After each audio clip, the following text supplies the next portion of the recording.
The twin suns of planet Alara shone softly above the calm blue lagoon. Warm light danced over the water's surface, and small waves touched the sandy shore. Alien birds chirped in strange tones. It was a peaceful afternoon. A little human boy, about 5 years old, sat near the edge of the water. His name was Leo. His small hands played with a stick, drawing circles in the wet sand. His feet dangled in the shallow water. He laughed softly as colorful fish swam by, brushing against his toes. A few meters behind him, his mother, Mira, a tired but loving woman in her 30s, was sitting on a blanket under a glowing tree. She was watching Leo with one eye, while reading messages on her data tablet with the other. The air was safe. The colony lagoon had always been peaceful, or so she thought. None of them saw the shadow moving under the water. None of them saw the dark fin rising slowly, silently, just a few feet from Leo. But one man, far away on a hill, did see something. His name was Reese, a human, alone, quiet, dressed in a worn, dusty jacket. His left arm had a burn scar, and a strange old rifle was strapped to his back. He had come to the colony just days ago. No one knew why. He lived in an old wrecked cargo pod outside the town and barely spoke to anyone. Reese had been walking along the ridge when he saw it. A black fin cutting through the water, moving fast, toward the child. He stopped. His heart froze. The alien fish in this lagoon were small and harmless. But this was no fish. Reese dropped his bag, ran. Down the rocky slope, over the sand, the fin was speeding up now. In the water, Leo leaned forward, curious. "Fishy?" he said with a giggle. Then it rose. A giant alien shark, long and armored, leapt out of the water with a roar like grinding metal. Its eyes were bright red. Its teeth sharp like shattered glass. Time slowed. Leo froze. His tiny mouth opened to scream, but it was too late. The shark's open jaws rushed toward him, but then, splash! A man dove into the water, from nowhere, from the side. Reese. He hit the water-hard, arms wide, body slamming between the shark and the child. The impact echoed across the lagoon. Mira looked up, just in time to see the chaos. "Leo!" she screamed, jumping to her feet. The water was churning now. Blood mixed with foam. Everyone on the beach turned to look. A crowd began to gather. But Reese was already fighting. He pushed Leo above the water, grabbing the boy with one hand while trying to shield him with his own body. The shark turned back, furious, and lunged again. Reese kicked. Hard. He used his legs to push Leo toward the shore. The boy cried, "Mama!" Mira ran into the water, tears on her face. Others followed her, finally realizing what was happening. The shark made one final attempt to grab them both, but Reese twisted underwater and punched the creature in its eye. It screamed and sank into the deep. A second later, Reese stumbled out of the water, carrying Leo in his arms. His right arm was bleeding badly. Deep bite marks. But Leo was safe, crying, wet, scared, but safe. Mira dropped to her knees, pulling her child close. "Leo." "Oh, my baby," she sobbed, hugging him tight. Reese said nothing. He gently placed Leo down and stepped back, clutching his arm. The alien guards arrived late, as usual. They stared at the scene, confused. One of them whispered, "That's the outsider, the human stranger." Another said, "He dove into the water to save the child." They were too stunned to move. The crowd stared. Who was this man? He didn't belong here. He wasn't a friend. He wasn't family. Why would he do this? Mira looked up. Her eyes met Reese's. "Thank you," she whispered.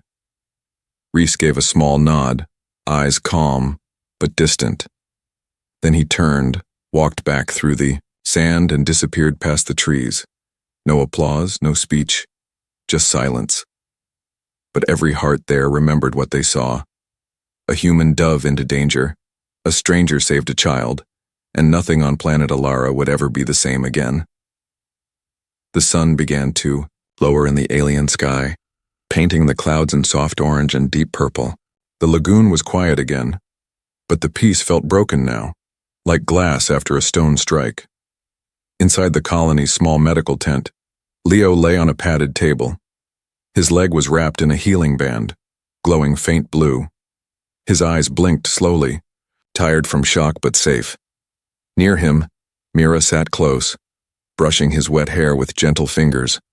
Her face was pale, her hands shook, but her grip on Leo never loosened. She kept whispering, "You're safe now. Mama's here."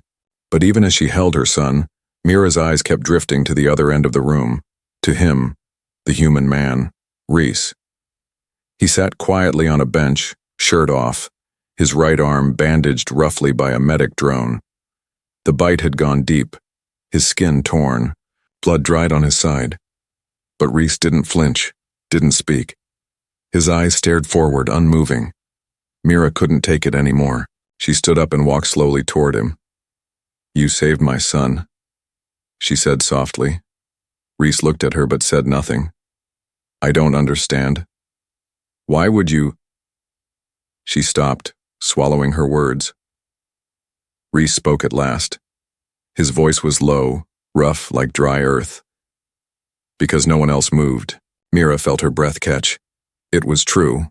The guards hadn't reacted. The people nearby had frozen. Only this stranger had done something.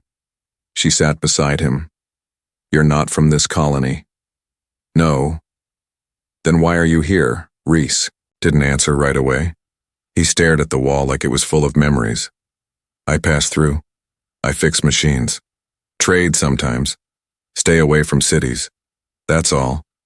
Mira studied his face. Tired lines, a scar across his jaw, eyes too quiet for a man his age. "You fought in a war," she guessed. Reese nodded once. "Long ago. Too many planets ago." Then silence again. Finally, Mira said, "You could have died." "I've died. Before," he replied. "Just didn't stay dead." His voice wasn't proud. It was just honest. Mira didn't know what to say. She felt something deep and heavy in his words. Something broken. Something she understood. Back when she lost her husband to a mining accident, people had said nice things, but no one had jumped into fire for her. No one had risked pain. Not like this man had done. The next morning, word had already spread. Across the colony, a human saved a child from an alien shark. He fought it with his bare hands. He's some kind of ghost soldier. Children whispered it like a story. Adults debated it like gossip. The colony council, made of alien, leaders in fine robes, called an emergency meeting. "Who is this man?" one asked. "A danger," said another. "A drifter. No home, no rules. But he saved a child. Yes, and now the people talk of him like a hero. A human hero." The word human left a sour taste in their mouths. The aliens in power didn't like humans. They had allowed some to live here under peace law, but never as leaders. And this one, he wasn't even registered in the colony files. An old captain, ex-military, no fixed home, no known job. "Keep an eye on him," the council leader ordered. "Before the people start asking questions we can't answer." Back near the medical tent, Leo was eating soup with shaky hands. Mira sat beside him, feeling a strange calm now. Her eyes kept looking outside the open flap of the tent. Would Reese come again?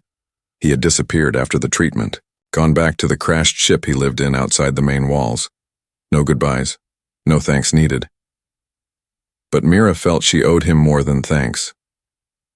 She stepped outside, leaving Leo with a nurse, and followed the dusty path through the alien trees, toward the far edge of the colony, toward the forgotten ship where the stranger slept. As she walked, her heart beat fast, not out of fear, but out of something else. Curiosity, respect, and maybe, just maybe, hope. The wind was gentle that morning, but everything felt different.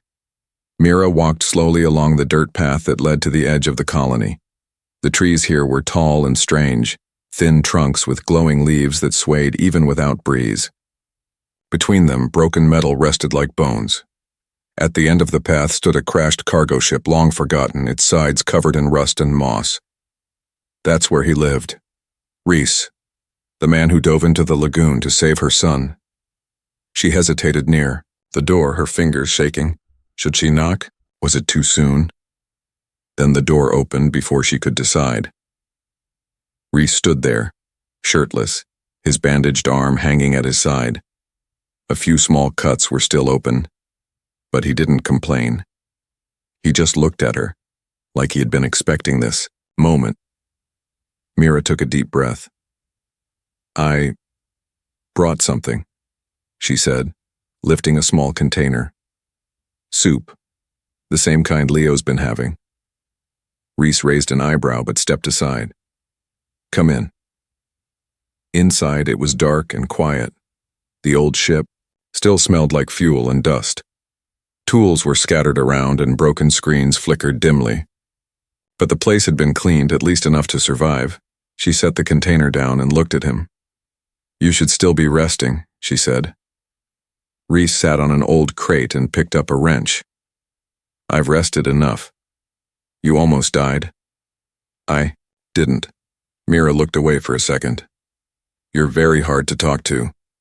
He smiled slightly. "Just for a moment." She sat across from him. "Leo is asking about you. He says you punched the shark." Reese didn't answer. Instead, he took a small sip of the soup.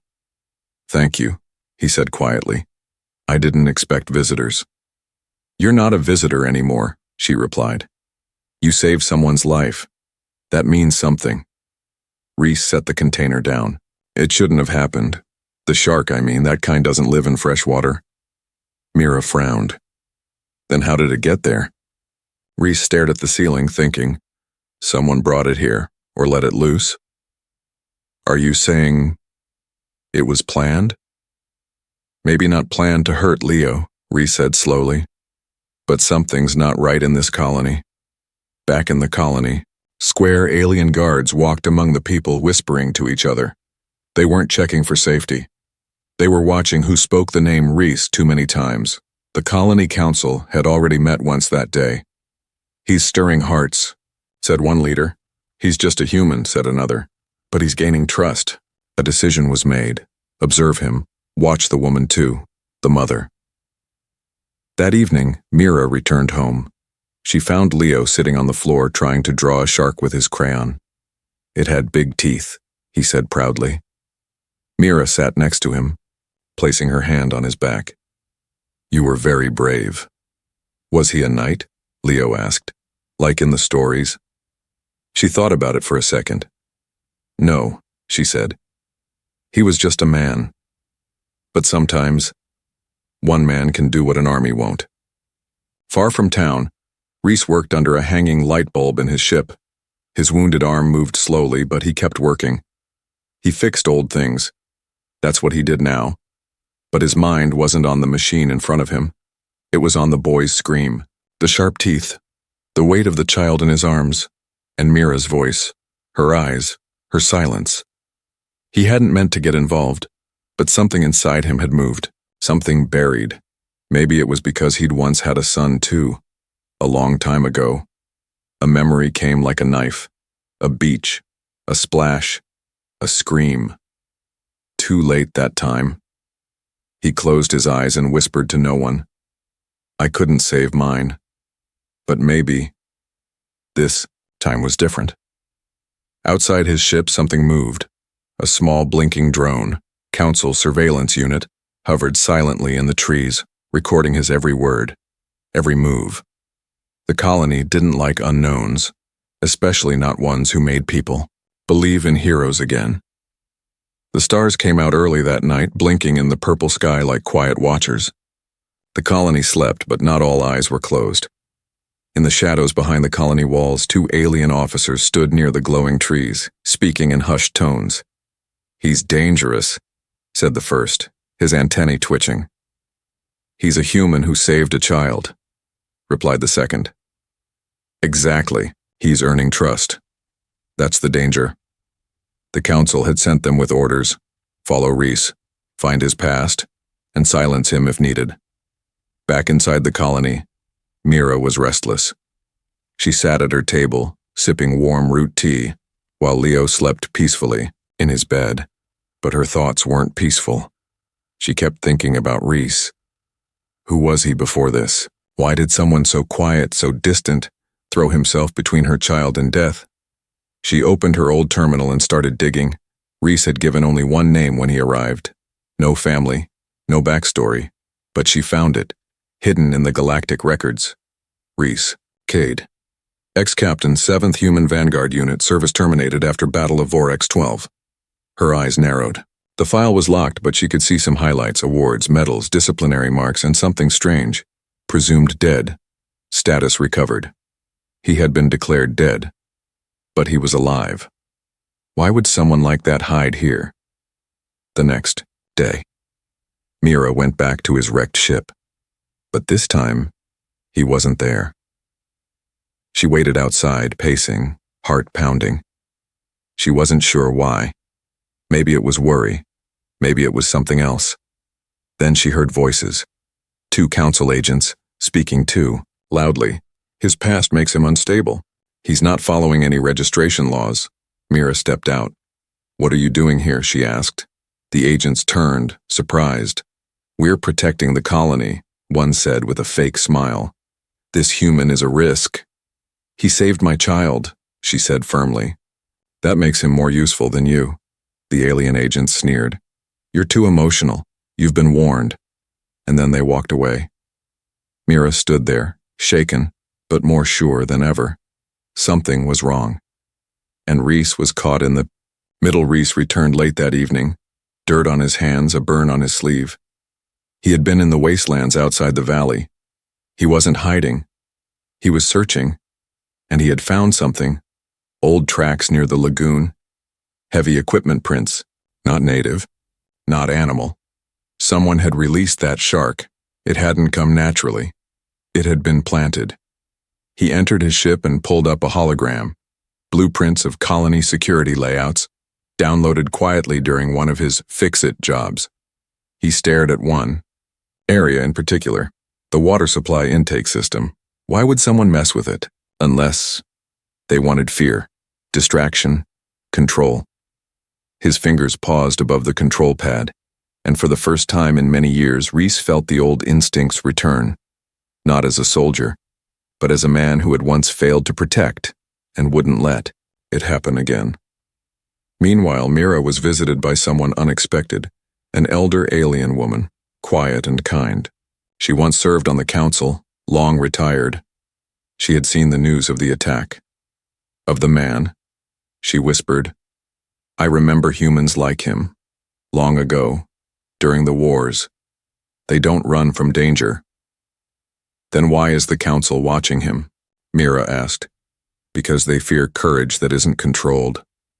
That night, as the wind howled and the moons rose, Reese stood outside his ship, looking out over the colony. His bandaged arm still ached. His body was tired, but his mind was sharp. Someone had tried to scare the colony. Someone had nearly killed a child. And now, they were watching him. They didn't want a hero. They wanted silence. But Reese had already made his choice. He wasn't running this time. The wind carried a strange chill that night. It wasn't just the weather, it was a feeling in the air. Something unseen, heavy, watching. Reese stood near the edge of the lagoon, his eyes on the still water. The same place where the child had almost died. The same place where everything changed. But this time he wasn't alone. Hidden in the trees were 2 shadow drones, silent and cloaked. Their red sensors blinked slowly. They were recording him, tracking him, waiting. But Reese already knew. He could feel them. Old instincts never truly left him. His ears twitched at every quiet hum.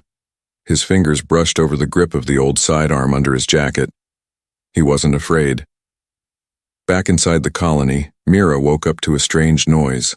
A knock on her door, then a voice she didn't recognize. Help, please. My son, he's missing. It was a frightened alien mother, her eyes wide, clutching a baby in her arms. My older boy went near the southern pipe path, and he never came back. Mira's heart dropped. That area was near the abandoned water intake system, the same place Reese had been studying. Without a second thought, she grabbed her coat and ran. Reese heard the footsteps before he saw her. Mira burst through the trees, breathless. "There's another child missing," she cried. He looked up, calm but alert. "Where?" She pointed through the forest. "Near the intake path. The old one." Reese's face changed. "Stay here," he said. "I'm coming too." "No," he said firmly. "Too dangerous." But Mira stood her ground. "I won't sit home again while a child dies." They looked at each other for a tense moment. Then, Reese nodded once. "Stay close. No noise." The path was dark.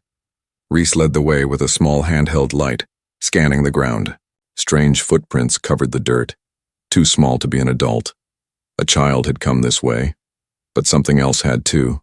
Large claw marks, deep rips in the soil, trails that disappeared into the water pipes. Reese raised his hand. "Something's wrong. These tracks, they're not natural." They moved quietly, hearts racing, breath shallow. Then, a scream, a child's scream, high-pitched, frightened, echoing from the water duct ahead. Mira rushed forward, but Reese grabbed her arm. "Trap," he said. "Listen."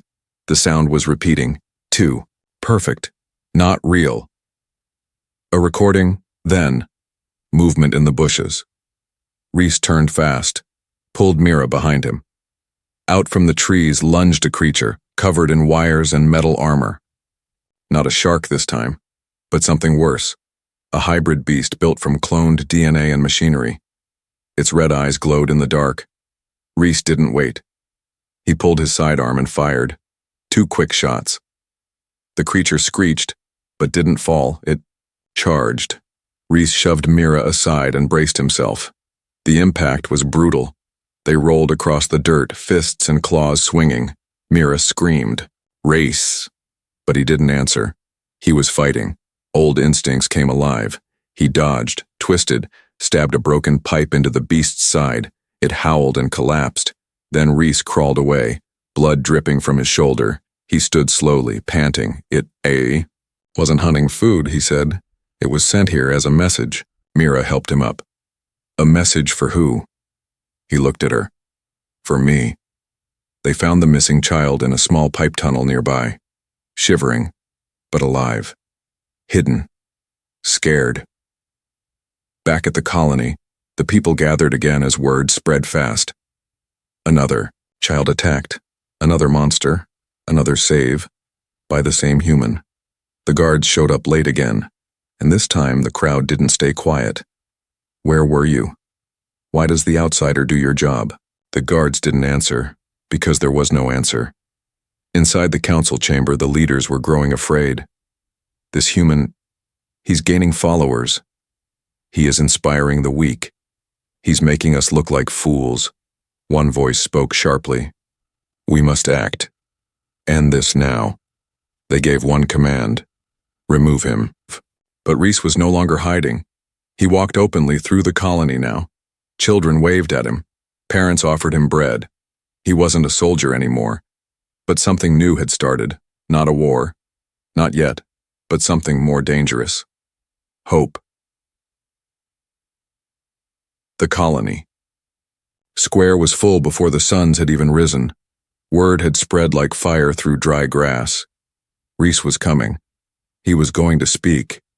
It had started with whispers, mothers thanking him, fathers nodding in silence, children telling stories of the man who saved us.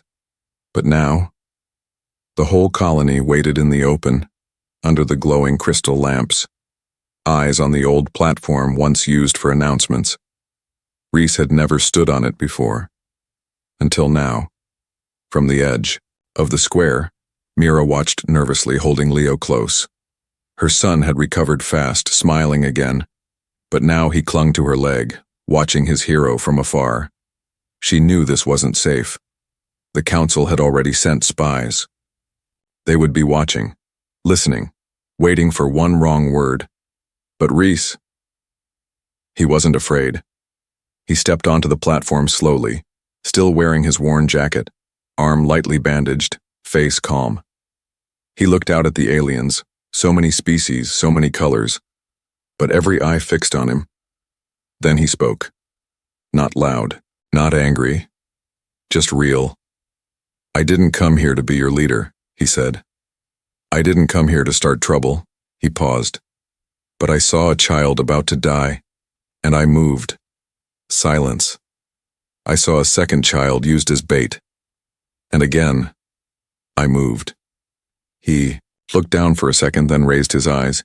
"The question is, why didn't anyone else?" A murmur passed through the crowd. Some looked away. Some nodded slowly. The guards were too late. The council stayed quiet. And you, the people, froze. He stepped forward. "I'm not better than you. I've just seen worse. I fought in wars. I saw planets burn. I saw fear turn strong people into cowards." He pointed to the lagoon behind them. "But yesterday, I saw a mother, an alien woman, run into danger for a child that wasn't even hers." His eyes moved to Mira for a brief second. "And that told me, this colony isn't weak. It's just forgotten how to stand." The crowd was very quiet now, until one voice from the back shouted, "He speaks like a soldier," and another said, "Maybe that's what we need." Then the guards arrived, marching in lines, armor shining, weapons at their sides. Their leader stepped forward and barked, "You are not allowed to speak here, human." The crowd flinched. Reese didn't. He turned calmly and said, "Then who should speak? You? The ones who let children die?" Gasps. The guard growled, "You are under arrest for inciting rebellion." He stepped forward to grab Reese, but before he could touch him, a wall of people moved in. Mothers, fathers, young aliens, and elderly ones all stood between Reese and the guards.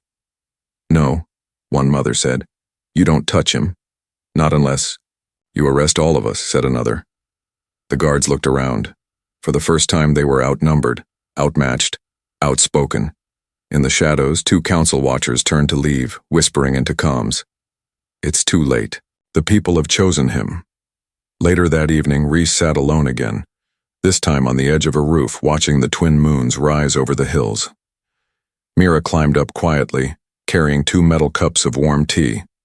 She handed him one and sat beside him. "You said the right thing today," she whispered. "I said what needed saying. You know they'll come for you." "I know." She hesitated, then said, "Then don't stand alone next time." Reese looked at her surprised. "Why?" She smiled softly. "Because my son still needs heroes. And maybe, so do I." For a moment, Reese said nothing. Then quietly, he nodded. Far across the sky, a ship moved through the clouds. Not a colony ship. Not friendly. It carried a symbol from Reese's past, and it was coming straight for him. But for the first time in a long time, he wasn't alone anymore. The morning came with thunder, but not from clouds. It came from the sky, engines loud and deep shaking the ground. A ship was descending fast. Not one of the colonies. Not a trade vessel. It was older, military, human-built. And it was marked with a red skull. Vorex Division, disbanded, forgotten, dangerous. Only one person in the colony recognized that symbol. Reese. He stood outside his crashed cargo pod, eyes on the sky, jaw tight. Behind him, Mira had just arrived with Leo. She looked up, confused. "Is that someone from your past?" Reese didn't blink. "They used to fight beside me. Now they take what they want." He turned and walked back inside the wreckage. Mira followed, worried. "Then what do they want now?" Reese opened a locked crate. Inside, a battered rifle, armor parts, and something older, a necklace made of 2 rings. "They want silence," he said, placing the necklace around his neck, "because I know what they did." The ship landed outside the colony walls, its doors opened with a hiss, and 6 armed humans stepped out, heavily armed, their faces covered. They didn't knock. They marched straight through the colony gates. The where? Guards didn't stop them. The council didn't speak. They came with the power of fear. But this time, the people did not hide. Reese walked into the town square, now fully dressed in his old gear. The scars on his arms were still fresh, but he moved like a soldier again. The strangers spotted him. Their leader stepped forward. Commander Varl, a man Reese once trusted, now nothing more than a ghost in uniform. "You've made noise, Reese," Varl said. Reese nodded. "Better than staying quiet while children bleed." "You know how this ends." "I do," Reese said. Then he looked around, at the crowd gathering behind him. Mira, Leo, the alien parents, the elderly, the young, and suddenly, hundreds. Varl looked uneasy. "You're protecting them now?" "No," Reese said. "They're protecting me." The first shot came from one of the mercenaries, straight at Reese, but it didn't hit. A young alien man from the colony had stepped forward, shielding Reese with a power field from a mining tool. "Not today," the boy growled. Chaos broke out. The Xiao. People fought back, not with weapons, but with their tools, their shields, their unity. Reese charged at Varl. The two clashed like ancient titans. Fists, elbows, rage. "You left me to die on Vorex 12, Reese roared. "And I should have left you again." But Reese didn't fall this time. He slammed his fist into Varl's jaw, sending him crashing down onto the colony's stone floor. The mercenaries saw their leader fall and fled. Later that night, the fires were small and warm. The battle was over. The people had won. No one had died. But everything had changed. The colony council stepped down. The guards resigned. No force had been used, just choice. The people chose who they trusted. Not out of fear, not from orders, but from watching who stood when others turned away. They turned to Reese. "You should lead us," someone said. Reese shook his head. "I don't want to be your leader. I just want you to never forget your own strength." Mira came forward. Her son ran to Reese, wrapping small arms around his waist. Mira smiled. "Then at least, stay." Reese looked at them, at the colony, at the children playing safely again. "I've run long enough," he said. He knelt down to Leo's height. "You saved me too, little one." Leo tilted his head. "I didn't do anything." "You made me remember," Reese whispered, "what it means to be alive."